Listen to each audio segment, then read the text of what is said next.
We're talking about a movie I had to see 3 times to fully understand, and I had to Google the title. I see you, Pillion.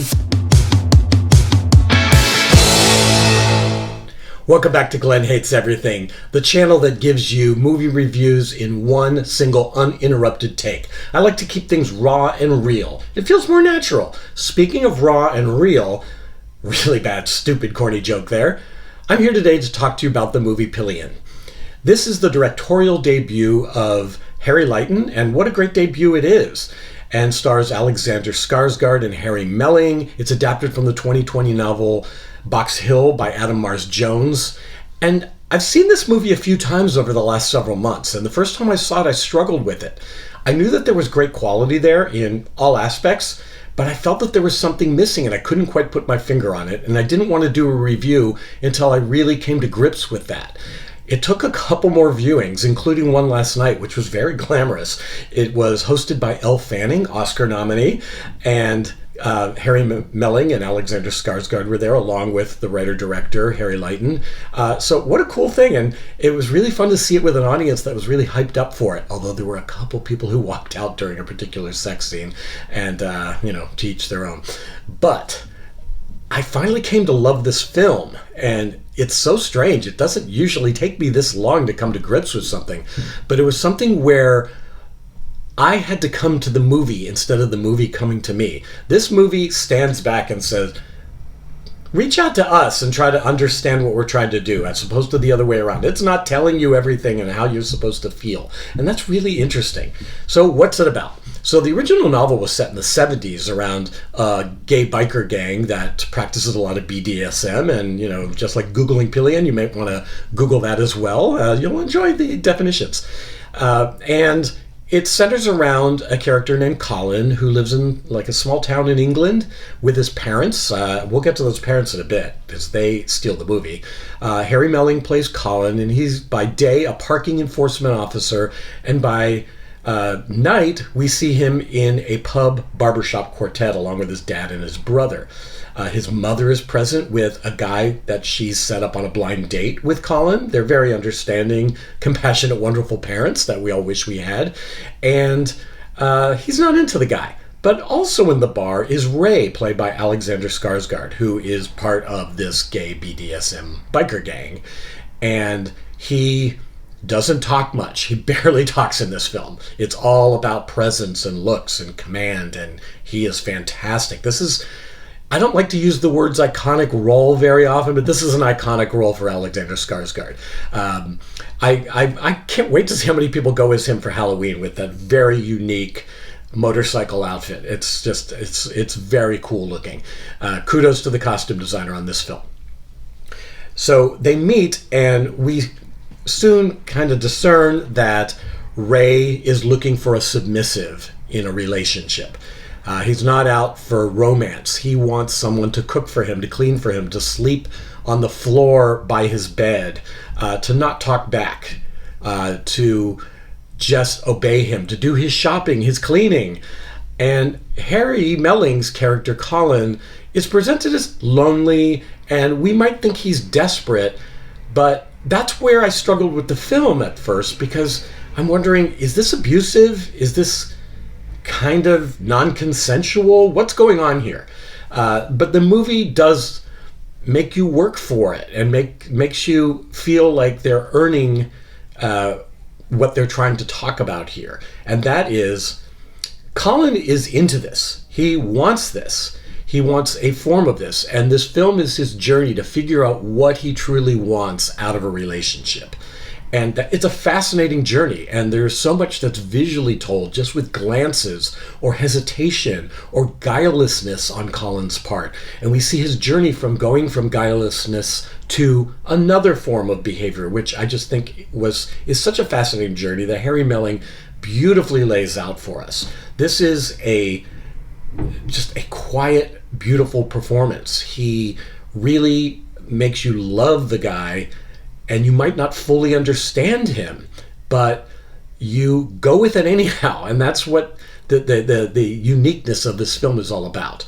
Skarsgård character, I mean, he's a bit of an ass. He's not the nicest guy, at least at first glance. He drops Colin's stuff on the floor when he comes over and just gives him shopping lists, and he will not tell him anything about him. We get almost zero backstory on Ray's character, except I noticed on third viewing, mind you, that he had tattooed on his chest the names Rosie, Wendy, and Ellen. 3 famous talk show hosts.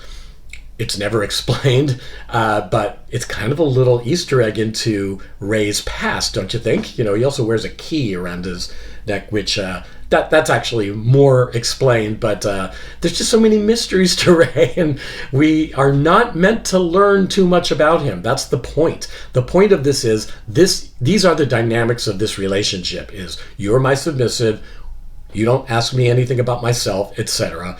And we both enjoy this. We take enjoyment out of this. And so the opposition to this is Colin's mother, played by Leslie Sharp, who to me is an icon of British cinema, having been in Mike Leigh's Naked. She was in The Full Monty. She has been around, and she is fantastic. She plays Colin's mother, who is dying from cancer and wants the best for her son. Douglas Hodge is the father, and he also wants the best for his son, but is a little more open to what's happening with his relationship with Ray.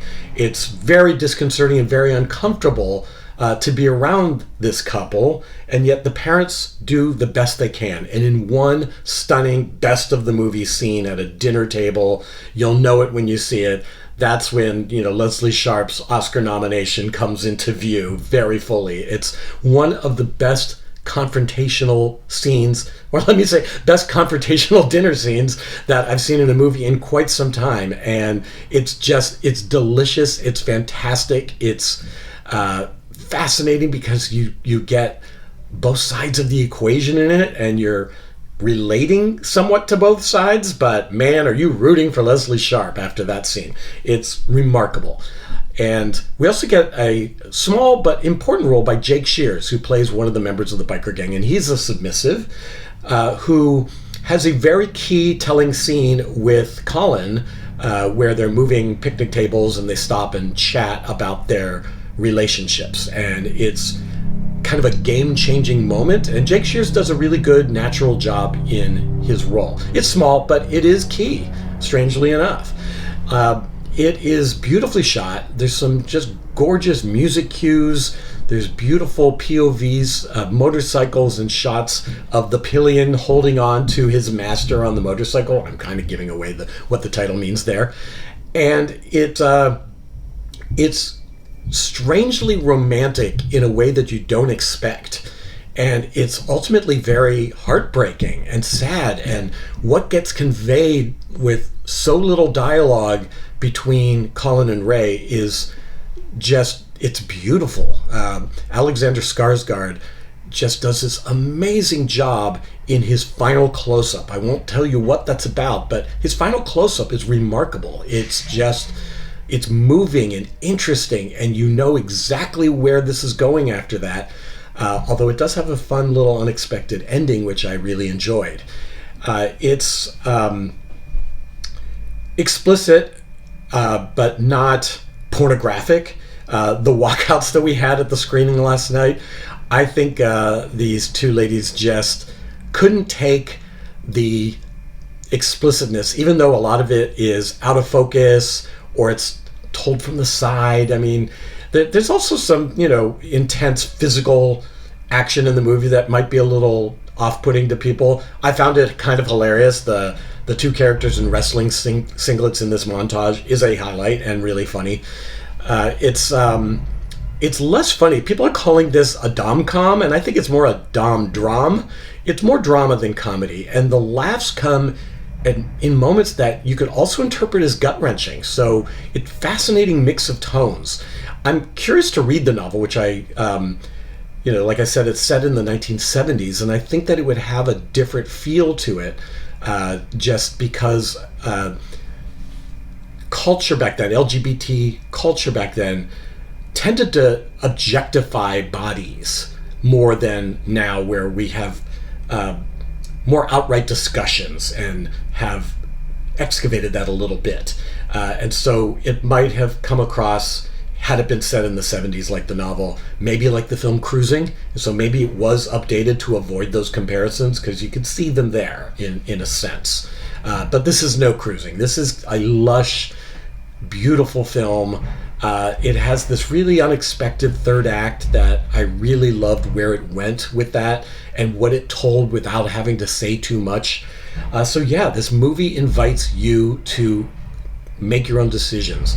And it took 3 tries for me to make that decision that this is a fantastic film, and that it deserves to be seen by everybody, because I think it will create this understanding of a subculture that isn't often given its due, and not given its due in a way that feels fair.